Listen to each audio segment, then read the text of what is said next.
మామూలుగా మనం మాట్లాడుతూ ఉంటాం, చైనా బలూన్ పేలిపోయింది, చైనా ఆర్థిక పతనము, సో ఎకనామిక్ క్రైసిస్లో ఉన్నారు, ఇన్ఫ్లేషన్ కాదు డిఫ్లేషన్లో ఉన్నారు. సో ఇలాంటి వార్తలు మామూలుగా న్యూస్ పేపర్స్లో అక్కడ చదువుతూ ఉంటాం. ఇంకా చెప్పాలంటే 2011 లాంటి ప్రాంతాల్లో చైనా మీకు సెకండ్ లార్జెస్ట్ ఎకానమీగా ఆవిర్భవించినప్పుడు ఇండియా యొక్క ఎకానమీ ఏంటి, చైనా ఎకానమీ కంపారిజన్ అంటే ఒకే టైంలో ఇద్దరు కూడా స్టార్ట్ అయ్యారు. కానీ చైనా ఎలా దూసుకుపోయింది, ద ఫాస్టెస్ట్ ఎమర్జింగ్ ఎకానమీగా ఎలా తయారైంది, జపాన్ని ఎలా చిత్తుగా ఓడించింది, ఈ కంపారిజన్ కూడా నేషనల్ పేపర్స్, ఇంటర్నేషనల్ న్యూస్ పేపర్స్లో మనం చూసేవాళ్ళం. కానీ ఇవాళ వచ్చే వార్తలు అలా కాదండి. ఈ కంపారిజన్స్ కాదు, భారత్ యొక్క జీడిపి ఏంటో మనకు తెలుసు, మన ఎకనామిక్ కండిషన్స్ ఎలా ఉన్నాయో, మన దేశాన్ని నమ్మి ఈ విదేశీయ పెట్టుబడిదారులు ఇన్వెస్టర్స్ ఎలాంటి ఒక ఇంట్రెస్ట్ని చూపిస్తున్నారు, ఇదంతా మనం మాట్లాడుతూనే ఉన్నాం. కానీ చైనాలో ఏం జరుగుతుంది అంటే ద సెకండ్ లార్జెస్ట్ జీడిపి అని చెప్పుకుంటున్నారు కదా, ఇది నిజమేనా?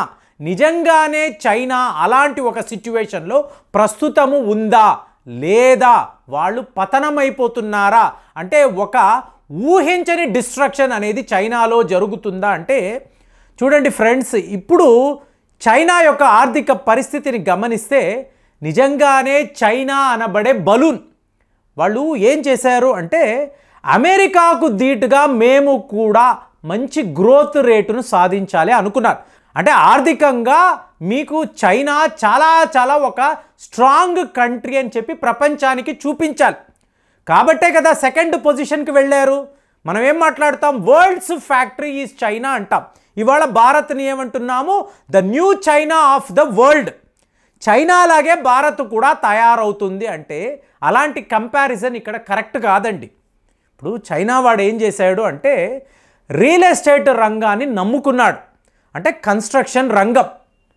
ఇక్కడ మీరు గమనించారనుకోండి, ఎవరైనా చైనాకు వెళ్ళేవాళ్ళు మీరు వెళ్ళుంటే పెద్ద పెద్ద నగరాలు ఎక్కడ చూసినా కూడా స్కై స్క్రేపర్స్, హ్యూజ్ బిల్డింగ్స్. ఇక్కడ ఏదో గచ్చిబౌలి వెళ్ళారనుకోండి మీకు అలాంటి ఒక లొకేషన్ కనిపిస్తుంది. కానీ వీటిని ఏమంటారు, గోస్ట్ సిటీస్ అంటారు. అక్కడ ఎవరు మనుషులు నివసించారండి, మనుషులు ఎవరు ఉండరు. పెద్ద పెద్ద అపార్ట్మెంట్స్, మీకు పెద్ద పెద్ద విల్లాలు, ఇల్లులు, లోపలికి వెళ్ళారా ఎవ్వరూ కూడా కనిపించరు. అంటే మరి చైనా వాడు ఏం చేస్తున్నాడు, ఎందుకు ఇంతంత పెద్ద అపార్ట్మెంట్స్ విల్లాస్ కడుతున్నాడు, ఇల్లులు ఎందుకు ఇంతంత పెద్దవి కడుతున్నాడు, ఎవరు నివసించని కాలనీలు మీకు ఎందుకు అంటే ఇక్కడే గమనించాలి. వాడు ప్రపంచ స్థాయిలో మీకు వరల్డ్ బ్యాంక్ అనండి, ఇంటర్నేషనల్ మానిటరీ ఫండ్ అనండి, వీళ్ళ దగ్గర మా రియల్ ఎస్టేట్ రంగము ఇలా ఉంది, నెక్స్ట్ 10 ఏళ్లలో ఇలాంటి అవసరం ఉంటుంది, ప్రజలు కుప్పలు తెప్పలుగా మా అపార్ట్మెంట్స్ కొనేసుకుంటారు, విల్లాలు కొనేసుకుంటారు, మీరు మాకు అప్పులు ఇవ్వండి అని చెప్పి వరల్డ్ బ్యాంక్ వద్ద ఇంటర్నేషనల్ మానిటరీ ఫండ్ వాళ్ళ దగ్గర విపరీతమైన అప్పులు చేశాడు. చేసి ఎక్కడికి అక్కడ ఎంటీ కాలనీస్ని, గోస్ట్ సిటీస్ని నిర్మించాడు. ఫైనల్గా ప్రజల దగ్గరికి వెళ్ళి ఇది కొనుక్కోండ్రా అంటే మా దగ్గర ఎక్కడ డబ్బు ఉంది, ఆదాయమే లేదు కదా, మేము ఈ అపార్ట్మెంట్స్, ఈ విల్లాలు ఇవి కొనలేము అని చెప్పి ప్రజలు చెప్పడం అనేది జరిగింది. దాంతో మీకు ఏమవుతుంది, ముందు వీడెందుకు కట్టాడు, స్టీల్ ఇండస్ట్రీ, సిమెంట్, బ్రిక్స్, పెయింట్లు, ట్రాన్స్పోర్టేషన్, వాహనాలు, వీటినంతా చూశారనుకోండి full busy, full demand. World bank నిపుణులు వెళితే అబ్బో చైనాలో డెవలప్మెంట్ చూడాలంటే అద్భుతము అని చెప్పి వాళ్ళు కుప్పలు తెప్పలుగా లోన్లు ఇచ్చారు.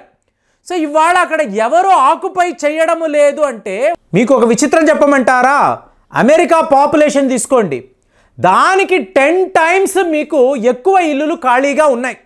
అదే వెస్టర్న్ యూరోప్ అనండి 15 times, అంటే మీ టోటల్ పాపులేషన్ వాటికన్నా, పాపులేషన్ కన్నా 15 రెట్లు ఎక్కువ ఇల్లులు ఖాళీగా ఉన్నాయి.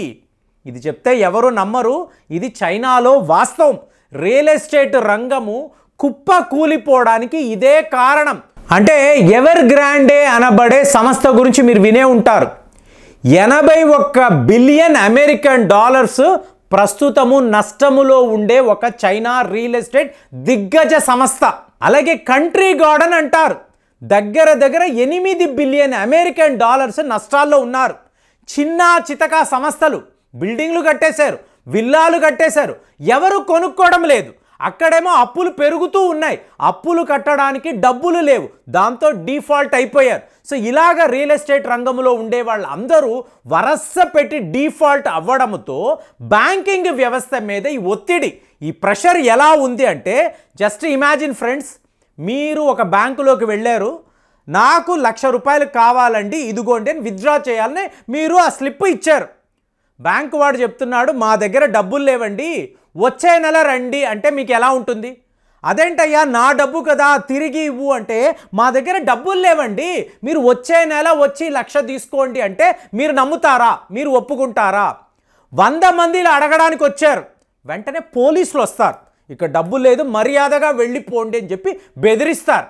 ఒకవేళ 1000 మంది వచ్చి ధర్నాలు చేశారు, మా డబ్బు తిరిగి ఇవ్వండి అంటే చైనా వాడి ఆర్మీ వస్తుందండి, వీళ్ళందరినీ కర్రలు పెట్టి కొడతారు, పెద్ద పెద్ద బుల్డోజర్స్ తీసుకువచ్చి వీళ్ళను బెదిరించి అక్కడ నుంచి తరిమి వేస్తారు.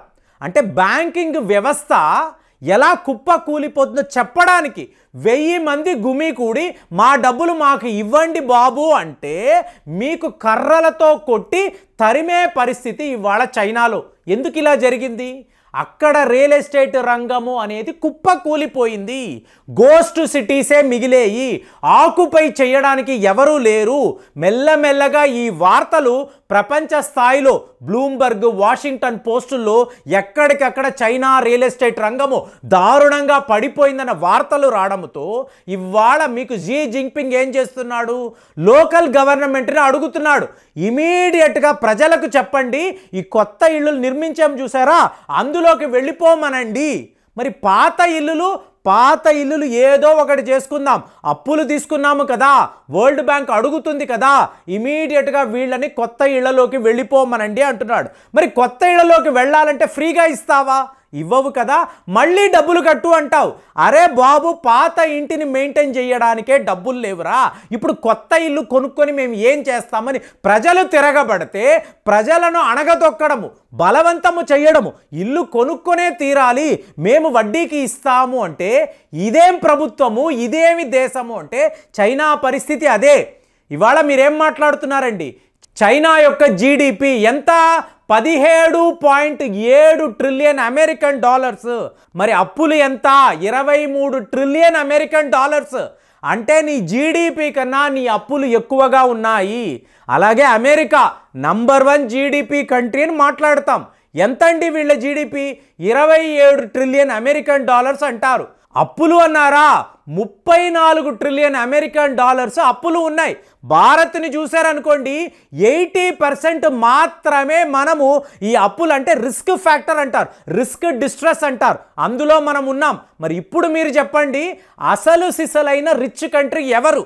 అమెరికా అంటారా, చైనా అంటారా, జపాన్ అంటారా? జపాన్ అయితే 200% కన్నా ఎక్కువ మీకు ఈ డెట్ డిస్ట్రెస్లో ఉన్నారు. Who is the real richest country అని చెప్పి మీకు కూడా ఈ వ్యవహారాలు అర్థమైపోతాయి. మరి ఈ విషయంలో మీ అభిప్రాయాలు ఎలా ఉన్నాయి కామెంట్స్లో తెలియజేయండి. మళ్ళీ వచ్చే వీడియోలో కలుద్దాం. జై హింద్.